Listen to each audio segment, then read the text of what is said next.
a sua preciosa atenção para o livro de Marcos, Evangelho de Marcos, capítulo 4. Nós vamos ler dos versos 35 a 41, uma narrativa muito conhecida por nós.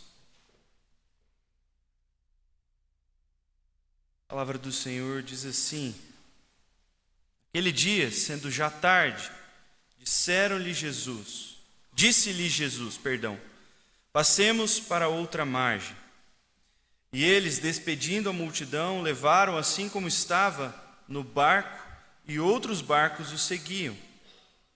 Ora, levantou-se grande temporal de vento, e as ondas se arremessavam contra o barco, de modo que o mesmo já estava a encher-se de água. E Jesus estava na popa, dormindo sobre o travesseiro. Eles o despertaram e lhe disseram: Mestre, não te importa que pereçamos? E ele, despertando, repreendeu o vento e disse ao mar: Acalma-te, emudece. O vento se aquietou e fez-se grande bonança. Então lhes disse: Por que sois assim tímidos? Como é que não tendes fé? E eles, possuídos de grande temor, diziam uns aos outros: Quem é este que até o vento e o mar lhe obedecem? Vamos orar mais uma vez? Senhor Jesus, pela sua graça nós nos encontramos aqui mais um domingo, diante da tua palavra, que é vida para nós. Dispõe o nosso coração para ouvir, acolher e obedecer a tua voz. Sermos, ó Deus, transformados pela tua palavra, pelo poder do teu Espírito que opera aqui. Em nome de Jesus, amém.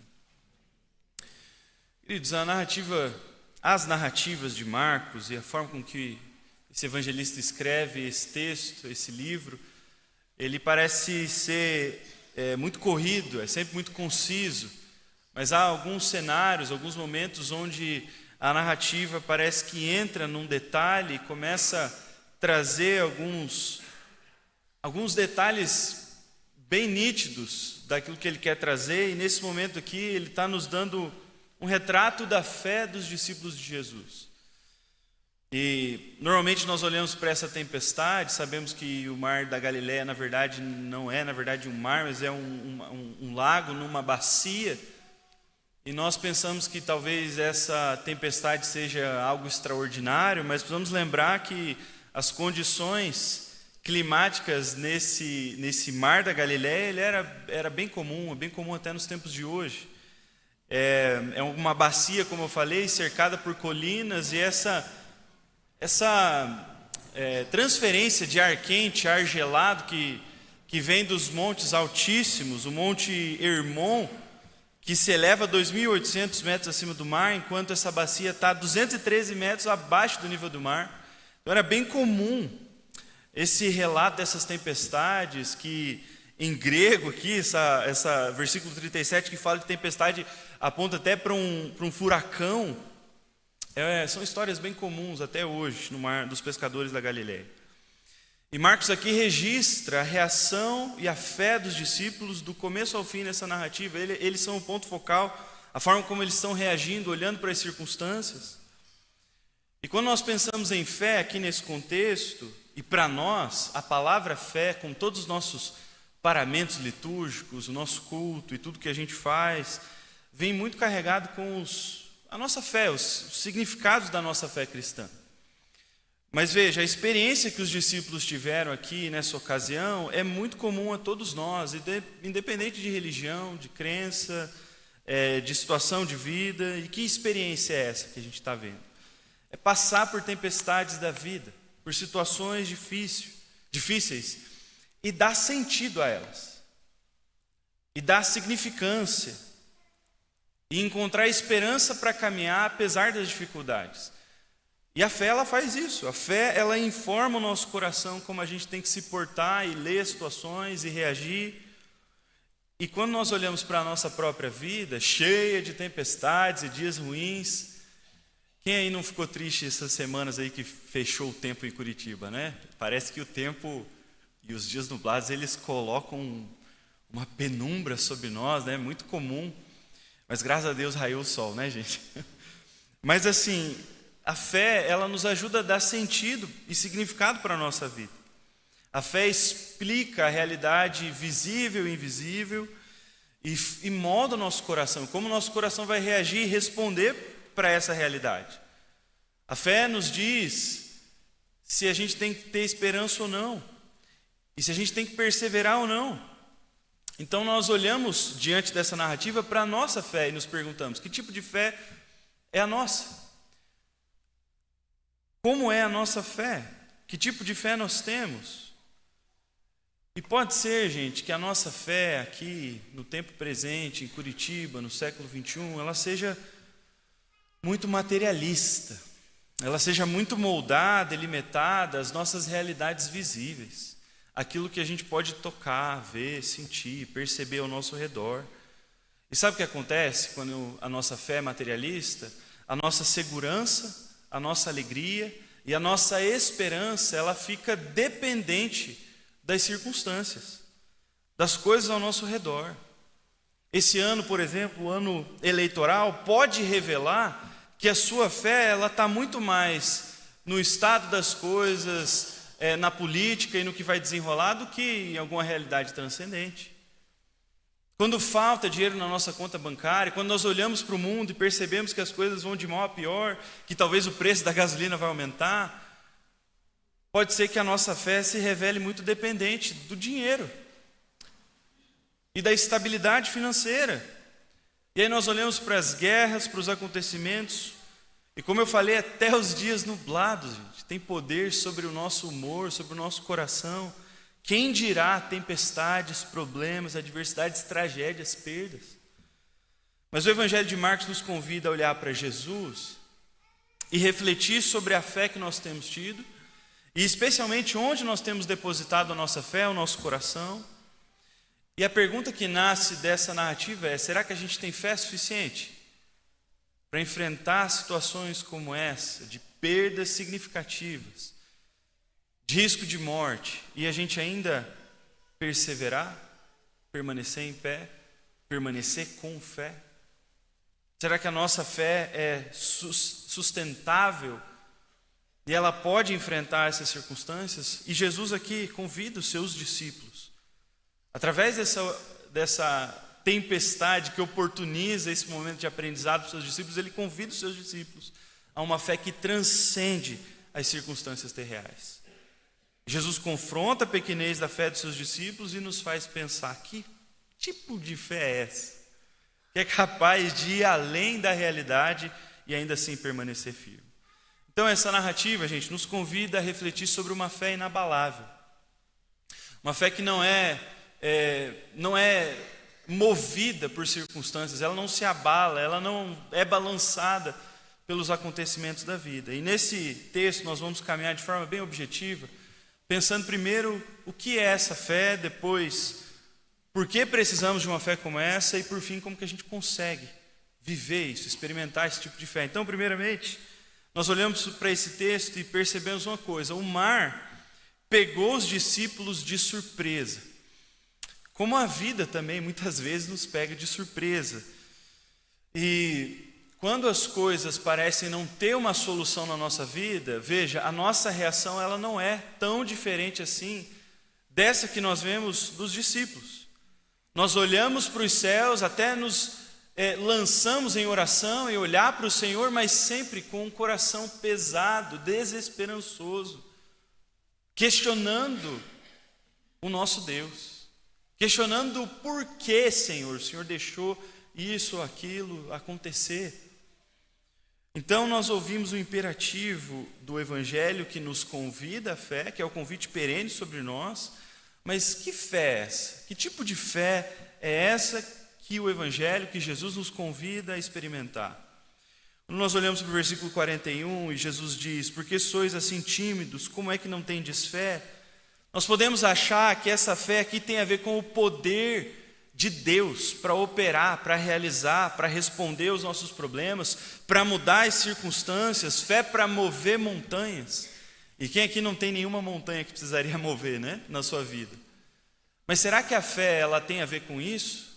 Se limita à capacidade de Deus de intervir nas nossas vidas? Será que a fé que o Evangelho nos chama a viver é uma fé para mover montanhas e é isso? E é isso que nós esperamos da fé, que ela realize coisas na nossa vida, que Deus haja, que Deus mude, que Deus responda, que Deus transforme realidades. Uma fé inabalável, ela não pode, gente, estar centrado naquilo que Deus pode fazer, mas sim em quem Ele é. É diferente essa fé da qual o Evangelho nos convida a refletir aqui. Os discípulos até aqui deveriam saber quem Jesus é, né? No capítulo 1, versículo 11, na ocasião do batismo de Jesus, tem uma voz, e é a voz divina que desce dos céus para todos ouvirem, e Deus diz, diante de Jesus que está sendo batizado: este é o meu Filho amado, em quem me comprazo. Mas talvez os discípulos ainda não tenham entendido a profundidade dessa declaração.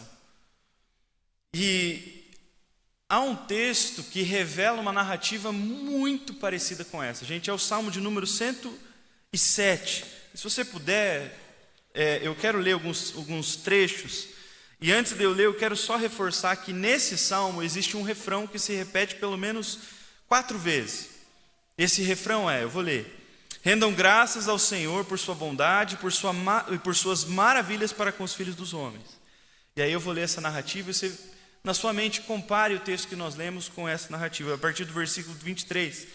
Os que, tomando navios, descem aos mares, os que fazem tráfico na imensidade das águas, esses veem as obras de Deus e as suas maravilhas nas profundezas do abismo. Pois ele falou e fez levantar o vento tempestuoso, que elevou as ondas do mar, subiram até os céus, desceram até os abismos. No meio dessas angústias, desfalecia-lhes a alma. Andaram e cambalearam como ébrios, perderam como todo o tino. Então na sua angústia clamaram ao Senhor, e Ele os livrou das suas tribulações. Fez cessar a tormenta e as ondas se acalmaram, então se alegraram com a bonança, e assim os levou a desejado porto. Existem alguns textos que são muito paralelos com esse da narrativa de Marcos. Esse é um deles, a gente vai ler mais 3 nessa manhã, de forma bem rápida. Alguns a gente nem vai ler, vai só resgatar a narrativa. E o ponto aqui é que esse texto nos lança para uma perspectiva sobre a fé que é muito mais profunda do que apenas ter fé no poder de Deus. Porque veja, quem no Salmo fez levantar as ondas do mar até os céus e até o abismo? Quem mexeu esse mar? Quem balançou essas águas? Foi o próprio Deus. E veja, Jesus, quando essa narrativa começa, Jesus lança os discípulos para atravessar as margens desse mar da Galileia, e ele diz: passemos a outra margem. Então, o versículo 37 do nosso texto diz: levantou-se grande temporal de vento. E foi o acaso que levantou? Quem que levantou, gente, esse grande temporal de vento? Foi o Senhor. Como nós somos informados de cabo a rabo na Bíblia, a criação está nas palmas das mãos do nosso Deus. E Jesus, ele dorme não porque estava indiferente com a vida dos discípulos, como eles achavam. Mas Jesus dorme, ele silencia, porque ele sabe o que ele está fazendo nas nossas vidas. Ele sabe para onde essa narrativa vai ser conduzida. O silêncio de Deus, então, precisa ser um convite à confiança. Mesmo que seja uma confiança cega, gente. Quando Deus silencia na nossa vida, quando Ele permanece silente, a gente não se lança em desespero. Senhor, por que o Senhor não se importa? Por que o Senhor fez isso? Por que teve essa falta? Por que essa perda agora, nesse momento da minha vida? O silêncio de Deus não aponta para a sua indiferença, gente. O silêncio de Deus não aponta para a sua indiferença. E o fato é que a nossa falta de fé não diz respeito em relação ao poder de Deus, porque nós cremos que Ele pode fazer. Não cremos que Ele é um Deus todo-poderoso, onipresente, onipotente, onisciente? Então onde que está a nossa falta de fé? A nossa falta de fé está na bondade de Deus, gente. Está na bondade de Deus. Nós olhamos para Deus e pensamos: o Senhor não se importa com a minha vida. Essa é a declaração dos discípulos, é a nossa, quando as coisas ficam ruins e pesadas na nossa vida. Então a repreensão de Jesus, aponta para esse problema fundamental no nosso coração. Existe uma falta de fé na bondade de Deus. E isso se manifesta nesse sarcasmo, nesse questionamento: não te importa que pereçamos. E nós fazemos a mesma coisa, não com dúvidas do que Deus pode fazer, mas duvidando do caráter de Deus, da índole de Deus, da sua bondade, das suas intenções. E nós ecoamos a mesma postura de coração que Adão e Eva tiveram quando eles desobedeceram, porque eles duvidaram da bondade de Deus. E aí, queridos irmãos, precisamos olhar para o nosso coração e nos perguntar: que tipo de fé nós temos? E quais são essas tempestades que estão balançando o nosso coração e balançando a nossa fé na bondade de Deus? E qual tem sido a nossa resposta? Qual tem sido o grito que brota do nosso coração? Nos falta fé, queridos. Por mais religioso que nós possamos ser, nos falta fé. E assim a nossa fé se revela utilitária demais. Porque nós cremos para que Deus mude a nossa vida. Nós temos fé para que Jesus nos dê uma condição financeira melhor. Nós temos fé para que Ele alcance os nossos filhos. Nós temos fé para a gente receber aquela tão esperada promoção e guinada na nossa vida. Nós temos fé para ter sucesso, para ter dinheiro, para ter uma vida boa e tranquila. A nossa fé se revela muito utilitária. O alvo da nossa fé não é na bondade de Deus. A gente está olhando para as mãos do Senhor apenas. E quando falta, a gente se revolta. Mas uma fé inabalável, a gente vai para além daquilo que Deus pode fazer e se firma na realidade de quem Deus é, independente das circunstâncias, dos problemas, das tempestades.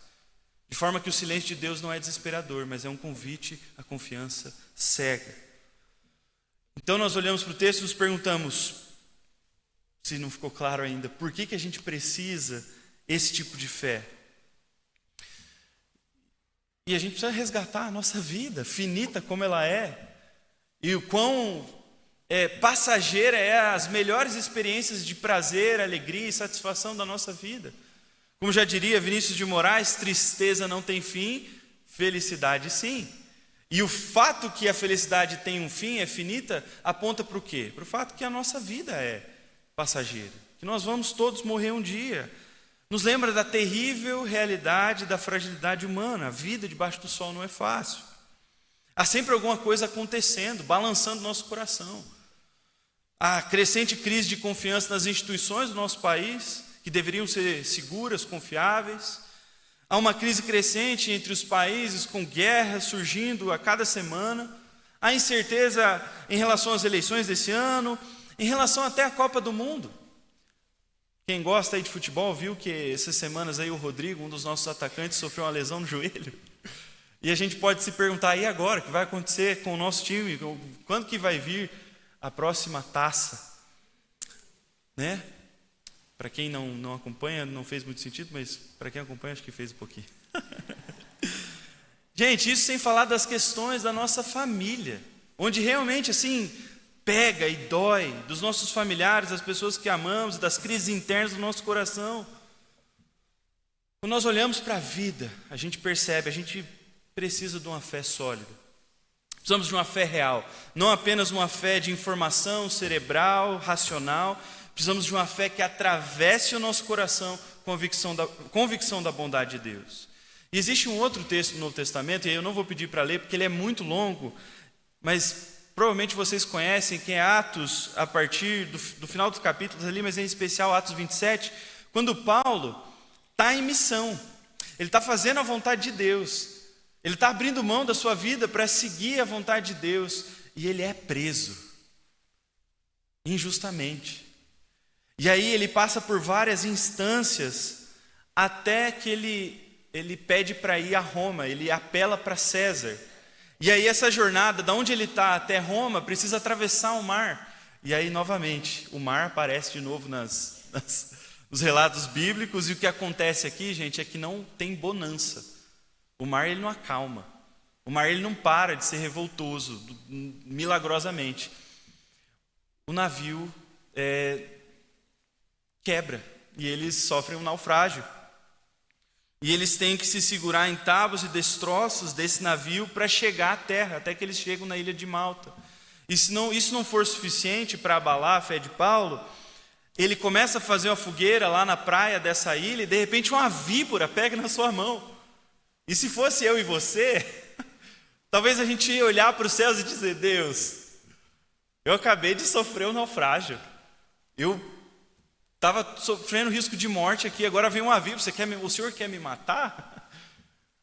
Mas a postura de Paulo não é essa.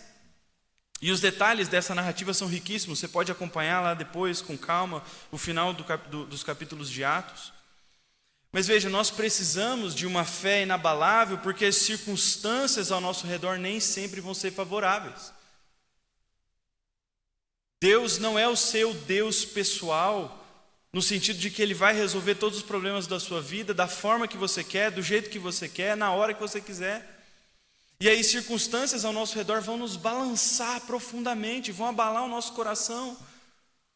A gente fala de circunstâncias assim que são leves, no sentido de falta de dinheiro, faltar aqui, problemas de guerras e rumores e incertezas, mas existem perdas reais, gente, que machucam o nosso coração. Perdas de pessoas que amamos.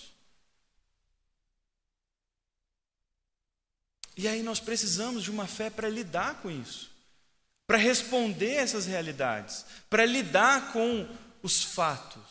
Uma fé que informe o nosso coração, molde o nosso coração, para a gente não olhar para Deus e dizer: Deus, o Senhor não se importa. A gente precisa de uma fé sólida. E a gente podia até trazer a vida de Jó aqui. Porque lembra, no capítulo 1, depois de já ter perdido bens, riquezas, coisas materiais, de repente ele escuta, vem uma notícia que, já imerso em problemas, recebe a notícia que grandes ventos, novamente, ventos, entraram nos 4 cantos da sua casa, derrubaram o teto e mataram toda a sua família. E aí? O que acontece quando situações assim nos pegam e nos aterrorizam, quando tragédias vêm em nossa direção? E a resposta de Jó é a resposta de uma fé inabalável. Ele diz, no versículo 21 do capítulo 1, "Nu saí do ventre da minha mãe e nu voltarei. O Senhor o deu, o Senhor o tomou, bendito seja o nome do Senhor." Mas veja, essa declaração só faz sentido se você crê na bondade de Deus. A gente não vai conseguir declarar isso, irmãos, diante de uma perda terrível como essa, se nós não olharmos para o nosso Deus e crermos que Ele é bom, que Ele é dadivoso, que Ele é generoso, que Ele é gracioso para conosco. E por isso uma fé inabalável, ela repousa na bondade do Senhor e confia nos seus propósitos. Não é uma fé utilitária, ensimesmada, egocêntrica, mas uma fé que nos leva para fora de nós mesmos, não buscando as respostas no tempo que a gente quer, da forma que a gente quer, mas nos lança para se perguntar: qual que é a vontade de Deus para essa situação na minha vida? E uma fé inabalável está preocupada assim, em discernir aquilo que Deus está fazendo no mundo, e deseja participar disso. E é isso que Jesus convida os seus discípulos a experimentar. Jesus atravessa essa tempestade, ali no capítulo 4, para encontrar com o demônio Gerazeno. E Paulo atravessa a tempestade para que o evangelho avance. E o evangelho avançou, gente, a partir daquela viagem, daqueles desastres todos. E o que Deus está fazendo com a minha e com a sua vida? Com as nossas perdas? Com as nossas tragédias? Você acha que não tem um propósito de Deus para a sua vida? Para aquilo que você passou esse ano, nos anos passados, nas grandes marcas de dores na sua vida, não tem um propósito nisso? Uma fé inabalável nos lança a nos perguntar diante de Deus: o que Deus vai fazer com isso? O que Deus vai realizar através disso? O que Deus está fazendo no meu coração através dessas circunstâncias? Porque veja, em todos esses cenários, quem está agindo no mar, no vento, nas faltas, nas perdas, nas ausências, é Deus. Gente, Deus é soberano sobre a criação. E isso não é uma declaração doutrinária vazia de significância para a nossa vida real. Deus é soberano de fato, Ele é providente, a sua providência provê nas Escrituras que Ele sabe todas as coisas e move todas as coisas conforme o conselho da sua vontade. O vento está a serviço do nosso Deus. Como as crises do mundo estão a serviço do nosso Deus. Como eu, a sua vida, a minha, a sua. As coisas que vão acontecer nesse dia que a gente ainda nem sabe. Então a nossa pergunta é o que Deus deseja fazer com isso? A gente precisa de uma fé inabalável. Agora, por fim, para caminharmos, para entendermos de fato como que nós podemos viver isso, que é muito paradoxal, é muito contraintuitivo a gente permanecer firme diante de perdas terríveis da nossa vida. A gente precisa se perguntar como Jesus, o Senhor esperava que diante dessa tempestade a gente não olhasse para o Senhor e não se perguntasse: será que o Senhor não se importa comigo? Como diante das situações da nossa vida, nós olhamos para Deus e parece que Ele está dormindo em meio às tempestades. E aqui a gente precisa retornar para a pergunta que os discípulos fizeram no versículo 38, onde eles dizem: Mestre, não te importa que pereçamos? E novamente a gente precisa reforçar isso. Essa fala reforça uma postura de coração que duvida da bondade de Deus. Mas eu queria que você parasse um pouquinho e olhasse para a sua própria vida e para nós, coletivamente, como humanidade, como seres humanos, como sociedade organizada. Como é que a gente pode esperar a bondade de Deus e o seu favor para conosco, gente? Diante dos nossos pecados, diante da maldade do nosso coração, diante do egocentrismo, diante dos nossos pecados de ação e omissão, a injustiça e a indiferença que a gente perpetua ao ficar calado diante de circunstâncias.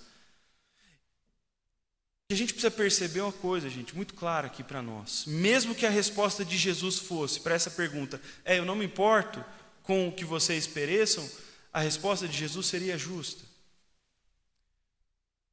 Porque Deus se opõe à maldade. Deus se opõe ao pecado. Deus se opõe às consequências terríveis do nosso pecado. Quais são as piores coisas que a nossa sociedade produz e faz, gente? Esses casos terríveis que estão em julgamento hoje, de estupros coletivos, de feminicídio. Deus é contra a maldade da humanidade. Deus se coloca em oposição. A ira de Deus está contra o pecado. Mas veja, esse pecado lá de fora, escandaloso, não é tão diferente do pecado que se esconde atrás das nossas máscaras, das nossas roupas bem adequadas no culto no dia do Senhor, na nossa vida organizada ao redor da igreja. Especialmente quando nós olhamos para a nossa vida, os nossos relacionamentos ao nosso redor, quantas fraturas existem em relacionamentos que deveriam durar a vida toda. Gente, o pecado se mostra real no nosso coração a partir do momento que nós olhamos para nós mesmos e nos enxergamos em falta com aquele que nós mais amamos. O nosso cônjuge, que dorme conosco, é uma das pessoas que mais padece por causa dos nossos pecados. Mas nós não amamos profundamente o nosso cônjuge, os nossos filhos, a nossa família. O pecado se manifesta nisso, no fato que nós, ainda que tentemos com todas as nossas forças, ainda temos pecado em nosso coração, gente. Veja, a resposta de Jó é tão emblemática porque revela que tudo que ele experimentou na sua vida, naquele momento em dia, desde o momento do seu nascimento até aquelas perdas, não foi por mérito. Os seus bens, a condição, a família, a alegria, tudo que ele experimentou não foi mérito, foi graça. É isso que a declaração de Jó revela. Mas nós não achamos isso. Nós achamos que Deus está nos devendo muitas coisas. Nós olhamos para Deus e pensamos: não, a gente merece uma vida boa, uma vida farta, uma vida sustentável, família, riqueza, bem, saúde, o bom e o melhor da terra, porque nós somos o povo de Deus. Mas Jó, quando ele perde tudo, ele não diz isso para Deus. Ele diz: o Senhor deu, o Senhor tomou. Existe uma compreensão. Não é por mérito que nós experimentamos a nossa vida e todos os bens que Deus nos dá, mas é graça de Deus. Então isso levanta novamente a questão: como a gente pode ter tanta certeza assim que Deus se importa com a nossa vida, que Deus olha para nós e Ele deseja expressar a sua bondade para conosco? E aqui cabe outra narrativa em memória, bem breve. Jonas, novamente Jonas, se envolve com o mar, enquanto ele está numa disputa com Deus. E aí a coisa, ela acontece como vocês já sabem. Ele pega um navio para fugir de Deus, porque ele não queria ir para Nínive pregar o evangelho. E o Senhor lança sobre o mar uma grande tempestade. E o navio começa a se despedaçar. E aí Jonas está dormindo. E eles acordam Jonas, e Jonas declara que a tempestade é por sua causa, por causa da sua desobediência. E aí ele precisa ser jogado ao mar e morrer, pelo menos, para quem está olhando a situação, com certeza ele morreu. E então, só então, a bonança e a calmaria. E veja, o próprio Jesus se refere a essa narrativa de Jonas como um sinal que aponta para a sua morte e para a sua ressurreição. E aí a pergunta que ecoa através dessa narrativa é: o que precisou acontecer para haver bonança? Jonas desobedeceu, fugiu da presença de Deus. E nós aqui, gente, será que na nossa história não há marcas de fuga e desobediência para com Deus? A nossa postura, o nosso coração, será que não nos diz que nós estamos em falta também? E aí, novamente, como que a gente pode ter certeza da bondade de Deus?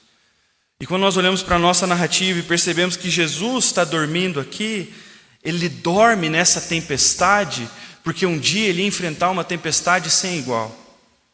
Ele ia enfrentar a tempestade da ira justa de Deus contra o pecado. Mas veja, Jesus não pecou. 33 anos da sua vida, Ele viveu justamente em obediência aos mandamentos. E a sua morte foi carregando a nossa morte. O juízo que Ele experimentou foi carregando o meu e o seu pecado. E veja, a morte e a tempestade aqui de Jesus, o seu problema, a sua questão profunda na sua alma não era necessariamente com a dor física, nem a vergonha de ser crucificado nu, nem no fato de que ele estava abandonado ali pelos seus discípulos. Mas a maior tempestade para Jesus foi ele olhar para os céus e se perguntar: Deus, onde o Senhor está?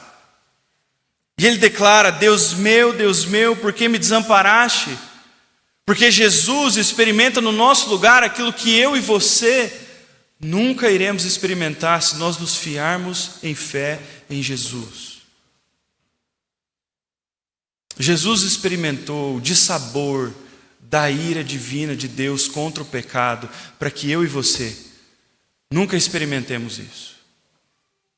Para que eu e você possamos olhar para os céus e nunca experimentar essa dúvida da bondade de Deus. Diferente de Jonas, que só aparentou morrer, Jesus é engolido pela morte. Lembra, a morte é a consequência do pecado. A morte é o juízo de Deus sobre o pecado. Jesus abraça no meu e no seu lugar. E você quer saber como você pode ter certeza da bondade de Deus? Quando você olha para a cruz e você vê que Jesus recebeu a ira de Deus, para que você pudesse receber a bondade de Deus. Jesus recebeu o justo juízo de Deus contra o meu e o seu pecado, para que nós possamos navegar pelos mares da vida, enfrentar perdas, decepções, traições, tragédias, tristezas e reveses sem fim, mas nunca sem duvidar da bondade do nosso Deus, porque esse Deus que nós cremos entregou o seu próprio Filho para ser injustiçado e morrer numa cruz terrível no meu e no seu lugar. A declaração que tem que sair dos nossos lábios é a mesma que Paulo fez em Romanos 8, versos 31 a 32. Que diremos, pois, à vista dessas coisas? Se Deus é por nós, quem será contra nós? Aquele que não poupou o seu próprio filho, antes por todos nós o entregou, porventura não nos dará graciosamente com ele todas as coisas? Gente, só existe uma forma da gente experimentar uma fé inabalável. É olhando para o Cristo crucificado e ressurreto e abraçando a sua morte e ressurreição no meu e no seu lugar. Esse é o convite perene do Evangelho. Você se vê no Cristo crucificado, você vê os seus pecados nos ombros de Jesus, porque uma fé inabalável na bondade de Deus só pode nascer quando isso acontece em nossos corações. Então, meus irmãos, que o Senhor nos encontre com uma fé que perdura, que persevera, que floresce em esperança nos piores dias, porque nós estamos com os nossos olhos fixos no autor e consumador da nossa fé. Amém, queridos? Quero te convidar a ficar em pé junto comigo. Nós vamos caminhar para o fim do nosso sermão cantando um hino